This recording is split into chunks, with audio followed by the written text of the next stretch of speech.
How to fix MSI Afterburner not opening or responding. So to fix MSI Afterburner not opening or responding, first thing you can do is to run MSI Afterburner as administrator.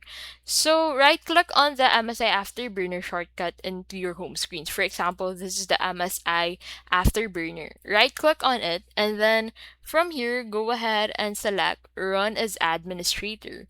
This can resolve permission-related issues that prevent the app from launching. Another thing you can do is to restart the app. So click on your Windows Start menu and then click on the power button and then click on Restart from here. A simple reboot can clear temporary conflicts or background processes that may block MSI Afterburner. Now, third thing you can do is to add conflicting processes. So open Task Manager by clicking on Control-Shift-Escape.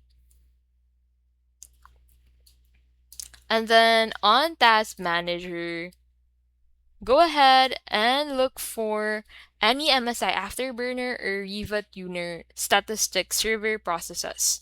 End them and try launching the app again. So to end them, right click on it, and then you'll be able to find the End Task button. Now, fourth thing you can do is to update graphics drivers. So click on WinX on your keyboard and then select Device Manager from here. And then once you're on the Device Manager, head over into the Display Adapters tab and then right click on your graphics and then click on Update Driver. Outdated or corrupted GPU drivers can cause compatibility issues. And the last option that you have is to reinstall MSI Afterburner. Uninstall MSI Afterburner and RTSS completely and then download the latest version from the official MSI Afterburner website. Reinstall both tools and restart your PC. And that is how you can basically fix MSI Afterburner not opening or responding.